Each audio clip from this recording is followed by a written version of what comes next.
Welcome back, everyone, to another PT Pro from the Optimal Body Podcast. I'm Dr. Dom. I'm DocJen. And today we're going to be talking about the SI joint and why we might get pain there. Is that SI joint out of place? Let's dive into it.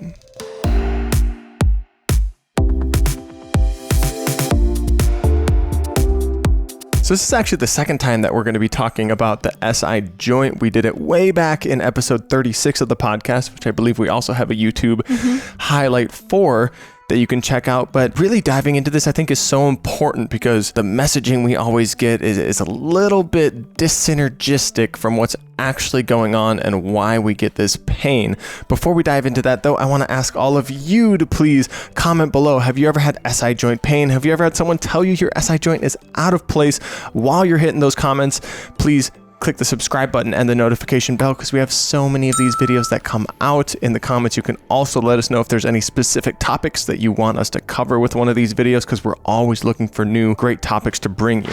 Coming back around on the SI. So we've done this on episode 36. That was quite a while back, but I think this is an incredibly important message to continue to put out. So maybe we'll put out more SI podcasts in the future. Because every time I post about it, I feel like I'm probably blowing someone's mind or disproving something that they have been told probably over and over again. And this is something that really boils my blood because the messages that we tell patients and that we tell ourselves really play a role in our pain journey and how we progress and improve. Yeah, and I feel like often it'll just fall on deaf ears too, because when you get spoken a message to you enough that seems to fit the picture, like, oh, your SI is out of place, and when you come in, I can help fix that. And then a PT or a physio or a chiro does some magical technique and you feel slightly better. It makes sense. Oh yeah, my SI was out of place. They did that thing and now I'm back into place. And so it's like hard to break those things down in people's heads with a simple Instagram post, because I'll always see comments on your posts that say, oh yeah, my SI always goes out of place. Like, thanks for posting this, where they don't even really watch the video or read the caption. They just see SI joint out of place. Yep, that's me. Yeah. Keep scrolling, so it's like, it's so hard to get this message through that your SI joint doesn't go out of place. Finally getting to the point of why we have SI joint pain in the first place is we're tending to see it more and more like a hypersensitivity disorder, where something happened initially, whether it was an initial trauma or over time, that made our SI joint area more sensitive to pain. And now our cup might be overflowing and we just feel pain very easily, even when we stand up, because our paraspinal muscles or the muscles in our low back are just really wanting to grab on quickly because things are really sensitive in that area. Again, it gives us this perception that something's wrong, something's broken in there, which again, the language and how the messages we tell ourselves are also huge. Well, it's everything. Coming back around to that language of like, oh, something's broken, something's wrong, something's out of place, especially if you've gotten those messages from a provider or a doctor or whoever before, like immediately try and take those and bury them under a pile of where they belong. And then go see a different provider. And yes, and also never go back to them again, because no one should ever be giving you those messages that are going to, again, perpetuate these pain patterns. Yes. When we attach something negative like that about like our body's broken or I can't lift things up, I can't pick things off the ground, when we attach that with a stimulus of pain, we are actually ingraining it into this pattern of pain in our head even more, where our memory centers combine with our sensory centers, and every time we think of something, it activates this pain pattern a little bit more, and again, it grows and grows, and then we have less of that buffer, so we feel the pain easier. We feel the pain when we think about things, right? We feel the pain when we just start getting a little bit stressed or anxious. So the first thing we need to do is start detaching ourselves from those messages that something's broken, something's wrong, I can't lift anything, I can't move without pain, which is sometimes the hardest thing. What can I do? What can I live into? What kind of movement can I do to continue to get better? Because the research that we do have shows that if we are able to find exercises that load our body to some degree, even if it's isometric, meaning we are just sitting in on a wall squat or a partial wall squat, leaning up against the wall with our knees slightly bent, holding there, breathing there. Those have analgesic effects. Those have effects that are able to help us down-regulate pain from our brain, make our body feel more stable and secure. Just finding that first little exercise that you can do that helps you feel putting some load through the body body a little bit more comfortably, there we go. That's where we start. And that's all that manual treatment is doing as well. It is desensitizing those pain pathways so that we're not feeling the pain in that area. But they're so short-lived, which is why you have to keep coming back and getting put back into place.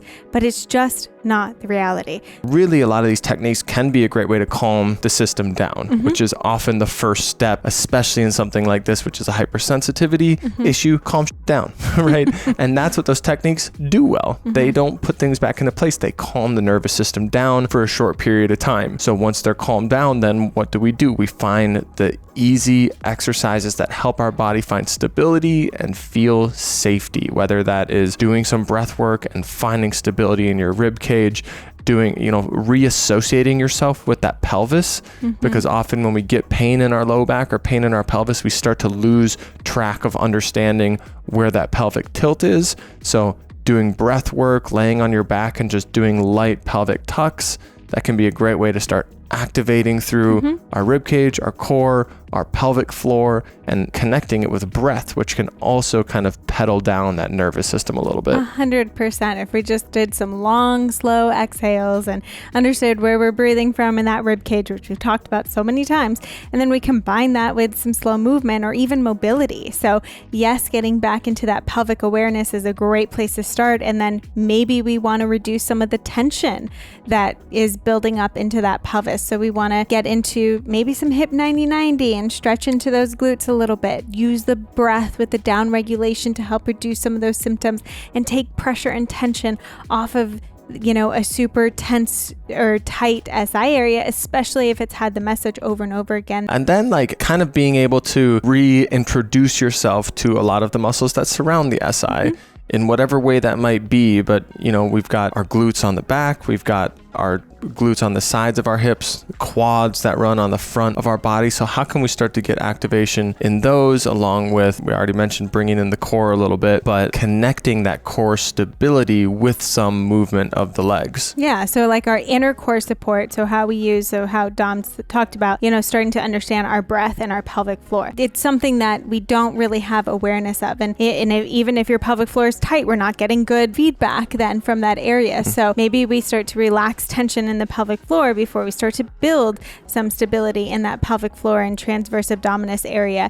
And we do some things laying on your back and starting to gain awareness. Do some things in quadruped like bird dog, so that we start to feel what that breath, pelvic floor, and the back kind of feel like together. And then we can start to build upon our hips on the outer. So now we start to do some glute bridges, or we do some bridges squeezing a ball or a pillow between our legs. So we're getting our adductors in as well, our inner thighs. Maybe we're doing some clams and some side lying abduction, like something to just kind of start to, again, bring that awareness of the muscles all around that lumbopelvic area that help to bring support, so we feel those safety signals again. All that we listed off was basically done in a supine position, or you're laying on your back, you're on all fours. We haven't even gotten to standing yet.